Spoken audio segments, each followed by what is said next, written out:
요한복음 11장 17절부터 44절입니다. 제가 읽겠습니다. 예수께서 와서 보시니 나사로가 무덤에 있은지 이미 나흘이라.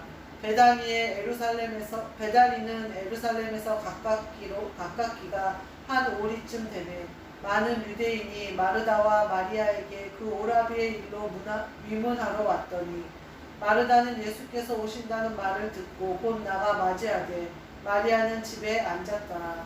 마르다가 예수께 여짜오되 주께서 여기 계셨더라면 내 오라버니가 죽지 아니하였겠나이다.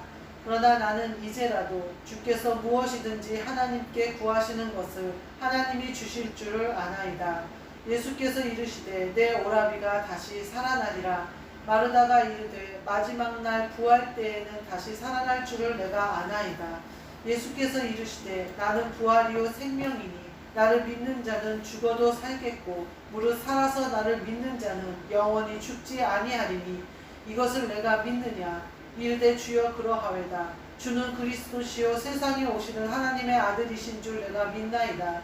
이 말을 하고 돌아가서 가만히 그 자매 마리아를 불러 말하되 선생님이 오셔서 너를 부르신다 하니 마리아가 이 말을 듣고 급히 일어나 예수께 나아가매 예수는 아직 마을로 들어오지 아니하시고 마르다가 맞이했던 곳에 그대로 계시더라.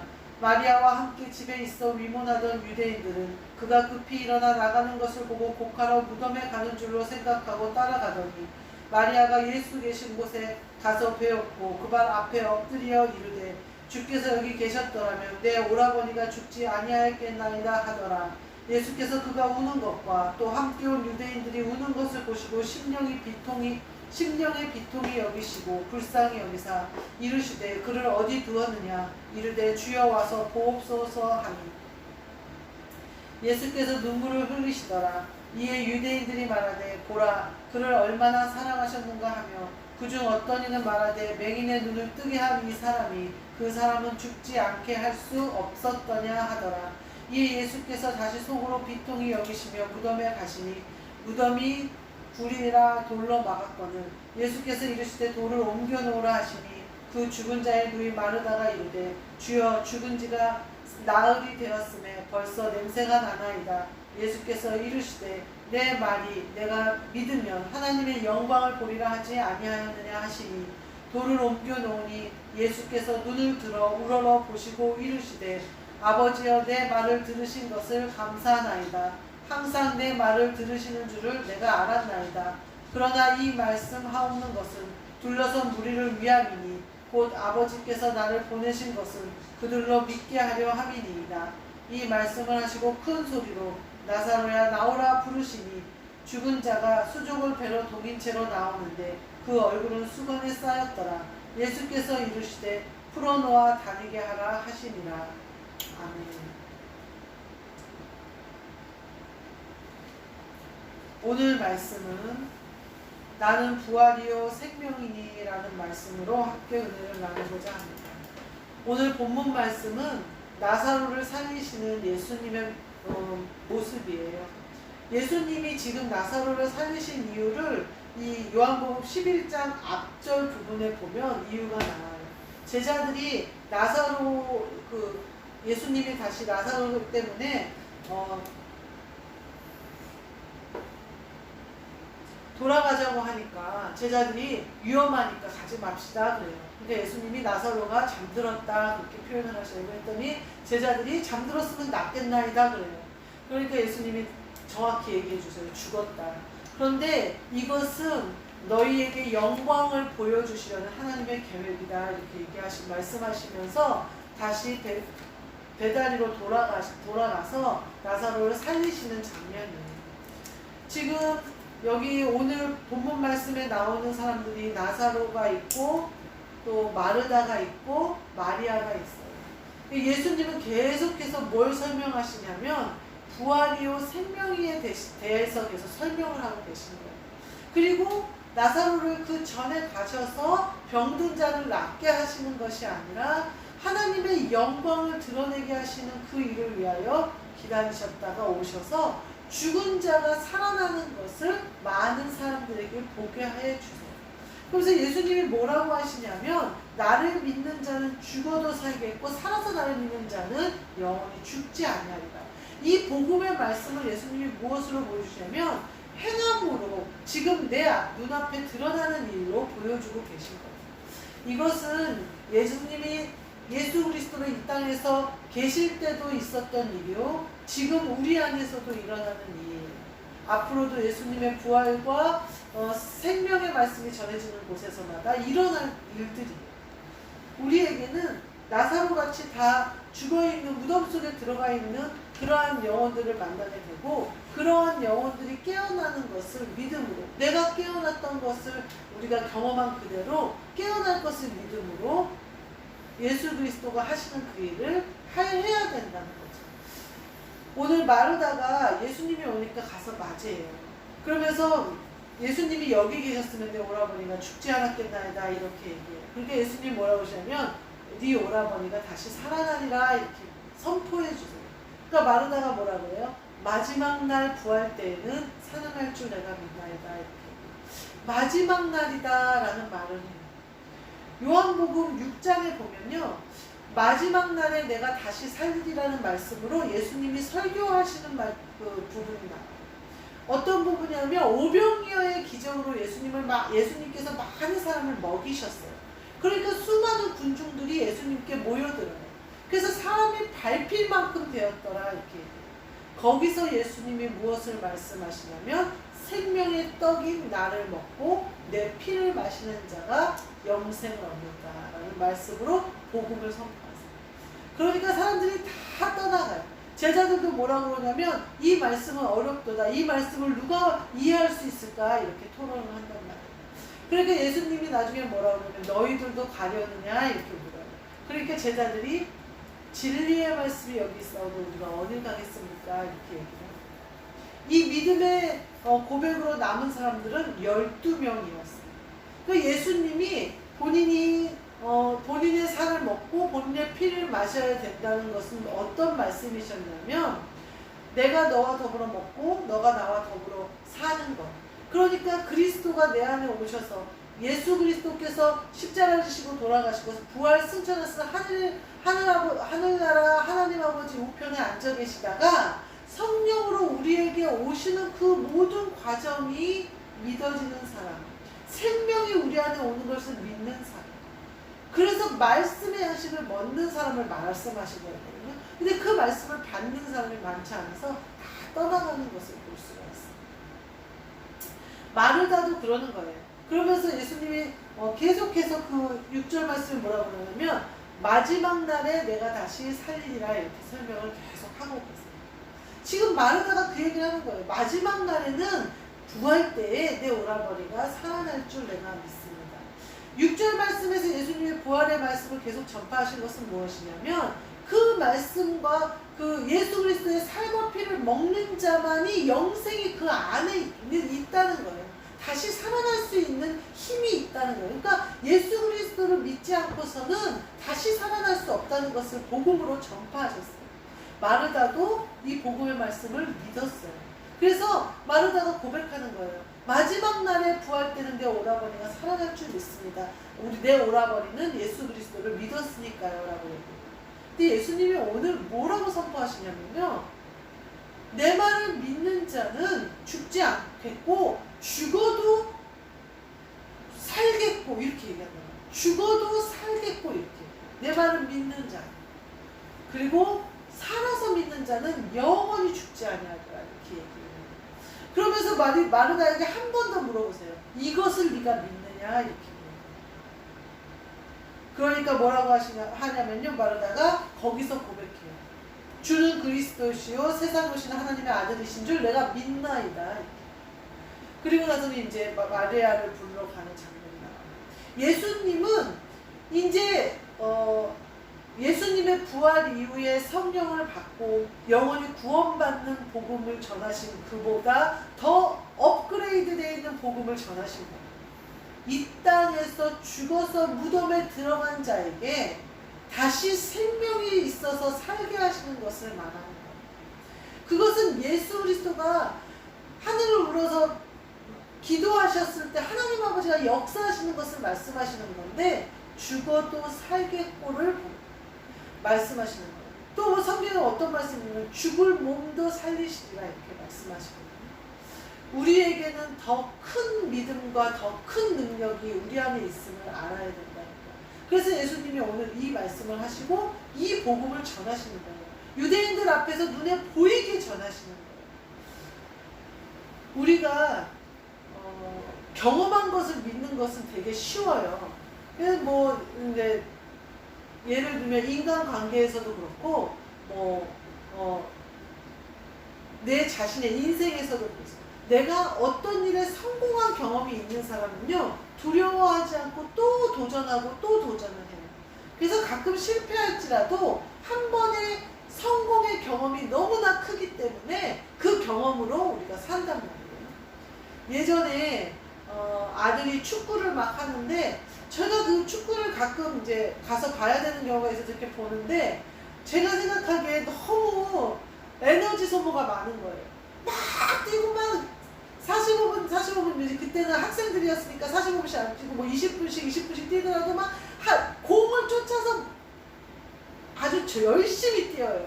그리고 그냥 기회만 되면 골대를 향해서 막 볼을 넣고 패스를 하고 막 그렇게 뛰어다녀요. 다치는 것도 알았고 하고 막 그렇게 뛰어요.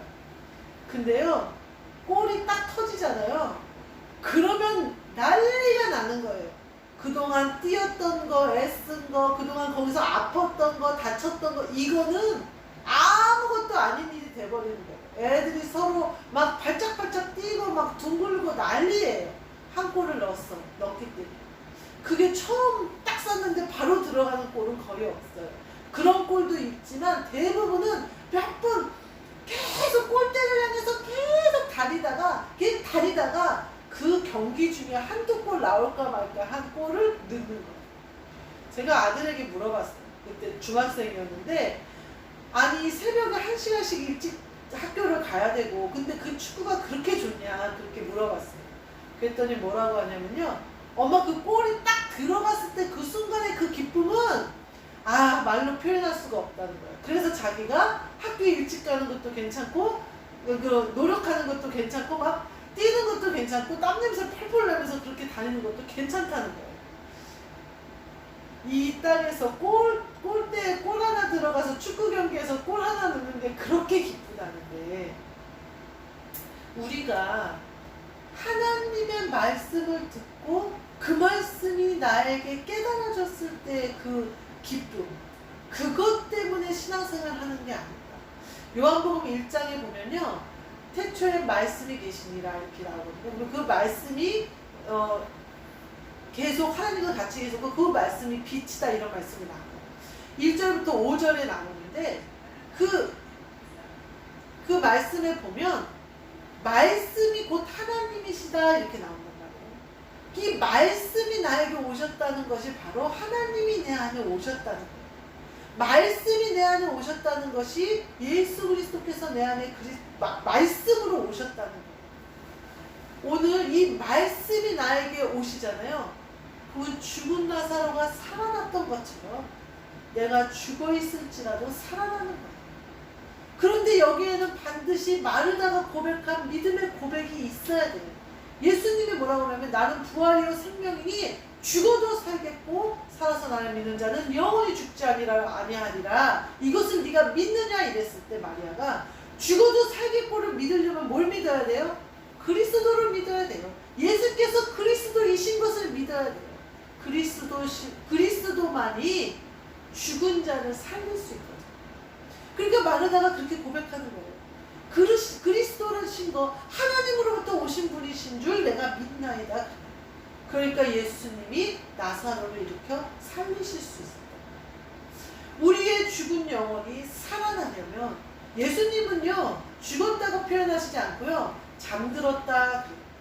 회당장의 딸이 죽어요. 혈루증 앓는 여인이 예수님이 막 이제 야이로의 집에 가고 있는 중간에 혈루증 앓고 있는 여인이 예수님 어깨에 손을 대요. 그래서 자기의 병을 치료받는 그런 일이 일어나요. 그러면서 예수님이 가시는 길이 지체가 돼요.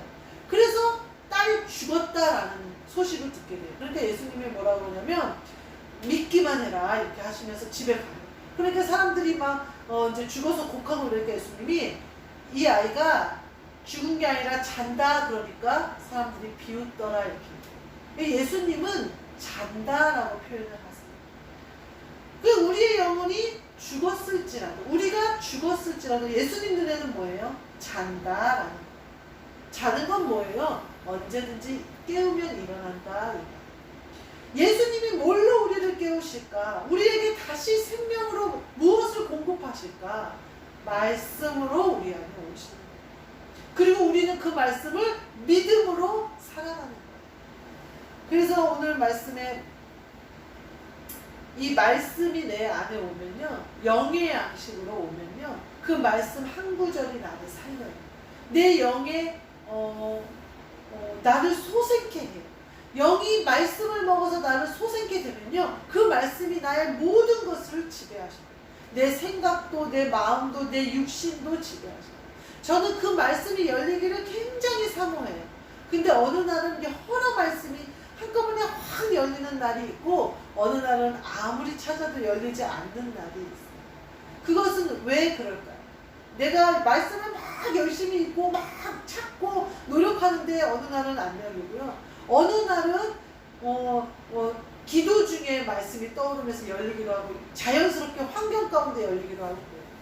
그것은요, 때가 나에게 있는 것이 아니라 아버지께 있기 때문에, 아버지가 주시고자 하시는 때에 주시고자 하시는 자에게 주시기 때문에, 그러니까 우리는 늘 깨어 있어서 아버지께서 언제 말씀으로 나에게 오실지 늘 준비되어 있어야 된다는 거예요. 그래서 그 말씀이 나에게 들릴 때 즉시 순종할 수 있어야 되는 거죠. 그래서 무덤에서 굴을 옮겨버려야 돼요. 마르다가 마지막에 뭐라 그래요? 믿음의 고백을 했는데, 믿음의 고백을 하긴 했는데 예수님이 무덤에 굴 입구에 돌을 옮겨놓으라 그러니까 냄새가 나나이다 그렇게 얘기를 해요. 벌써 냄새가 나나이다 이렇게 얘기해요. 그러니까 예수님이 내가 뭐라 그랬냐, 믿으라고 하지 않았냐. 그러니까 마르다가 군소리 하지 않고 굴을 옮겨요. 우리는요, 믿음으로 행해요. 말씀이 내게 왔어요. 생명인 게 믿어져요. 그리스도신 게 믿어져요. 그래서 내가 그리스도로 새 생명을 얻어서 그리스도로 공급받는 그 생명의 생수로 말미암아 목마르지 않고 내 영이 호흡하고 내 영이 생명으로 유지하는 것을 믿어요. 근데 어느 날 예수님이 나에게 무덤에서 굴을 옮겨라, 굴에서 돌을 옮겨라 이러신단 말이에요. 뭐예요? 네 마음속에 있는 깊은 곳에 있는 바위를 치워라 이거죠. 네 모든 것을 다 나에게 내놓아라 이거죠. 하나도 남김없이 나에게 다 산재물로 드려라 이거죠. 그러니까 우리가 마르다처럼 그러는 거예요. 예수님, 그거는요 냄새가 나요. 그거는요 예수님 냄새가 나요. 벌써 냄새가 나요. 벌써 그 시간이 지났어요. 예수님 이제 나는 못해요. 모세가요, 자기가 떵떵거리고 할 수 있을 것 같고 자기 민족을 구원할 사람으로 알아볼 줄 알고 막 애굽 사람을 죽여버리고 재판장처럼 네가 잘했다 할 때에는요, 이스라엘 백성들이 비웃으며 너를 누가 우리의 재판장으로 세우느냐 하면서 웃었어요. 근데 모세가 떨기나무 가운데 계신 하나님 아버지를 만나고 나서 거기서 뭐라고 그래요? 계속해서 내가 누구길래 바로를 만나서 이스라엘 민족을, 내가 누구길래 이스라엘 민족을 내가 구원하겠습니까? 라고 얘기를 하죠. 그렇게 얘기할 때 하나님이 들어서 쓰시면서 하나님이 하신 것을 알만한 사람에게 하나님의 일을 행하셨다는 사실입니다. 우리가 할 수 있을 것 같고 뭔가 살릴 수 있을 것 같을 때는요, 그렇게 하나님이 온전히 하시지 못한다는 거예요. 그리스도께서 내 안에 오셔서 그리스도의 일을 온전히 하실 수 없어요. 내가 힘을 빼고 있지 않으면. 내가 힘을 준 게 하나라도 있으면, 아유 저 바위를 굴리는 건 좀 그런데, 이런 마음을 가지고서는 절대 역사가 일어나지 않는다는 사실이에요. 굴려버려야 돼요. 냄새가 나든지 실제가 뭐 어떻게 됐든지 나사로가 어떻게 됐든지 예수님이 나사로를 살리시겠다는데 내가 거기에 관여할 필요가 없어요. 우리가 아무것도 할 수 없다고 할 때 그때가 바로 하나님이 시작하실 때라는 사실이에요. 저희 교회가 사실 이렇게 작고 이렇게 뭐라고 얘기할까, 적은 인원이 예배드리는 교회 전에 교회가 하나 있었어요. 그때는 우리가 다 할 수 있었어요. 물질도 있었고 사람도 있었고 환경도 됐고 다 됐어요. 그래서 교회를 했어요. 근데 그 교회가 어떻게 됐느냐, 우리의 힘으로 하니까 마지막에는 문을 닫게 됐어요.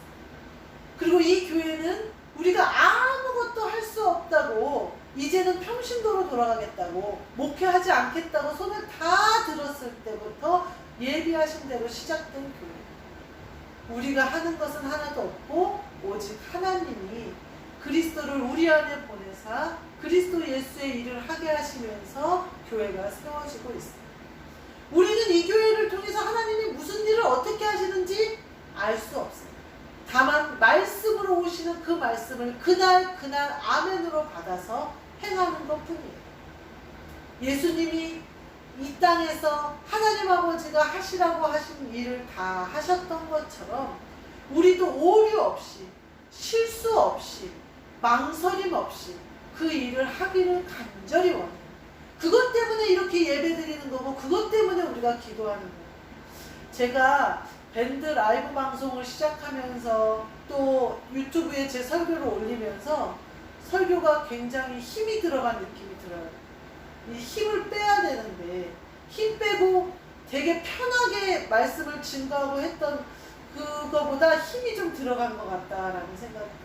제가 힘이 들어가면 하나님이 그리스도로 내 안에 오신 성령님으로, 성령님 안에 계신 그리스도로 내 안에서 일을 하실 수가 없는데 제가 좀 힘이 자꾸 들어가는 것 같아요. 힘 빼기 위해서 내 자신을 빼버리고 그리스도로 가득 채우기 위해서 더 기도하고 깨어 있어야 될 것 같아요. 예배하고 기도하는 이유가 여기에 있어요. 나는 없어지고 내 기운은 다 빠지고 내 생각과 내 마음은 다 없어지고 그리스도 예수의 마음을 품고 그리스도 예수의 종이 되어져서 명령하시는 것에 즉각 순종하는 충성스러운 종으로서 사는 것. 그것을 위하여 우리가 예배하고 기도하는 것. 우리가 말씀으로 오신 예수님을 이 시간 받아들이고 내 안에 있는 예수님이 무덤 속에 있는 너를 깨워줄 테니까 돌을 굴려버려라 하실 때 미련 없이 굴려버리고 냄새나는 거 두려워하지 말고 굴려버리고 어떻게 될든지 나는 알지 못하나 순종으로 굴려버리고 살아서 나오는 나사로야 나오라 하시는 예수님 음성에 순종하는 나사로처럼 내 자신을 다시 살려주시는 예수님의 음성을 듣고 내 영이 깨어나서 기쁨으로 묶였던 모든 것이 풀려버리고 기뻐 뛰며 예수님과 동행할 수 있는, 예수님과 한영될 수 있는 저와 여러분이 되시기를 주님의 이름으로 축복합니다. 아멘. 기도하겠습니다. 하나님 감사합니다. 우리에게 죽어도 살겠다라는, 죽어도 살리겠다 하신 예수 그리스도의 선포가 있게 하시니 감사합니다.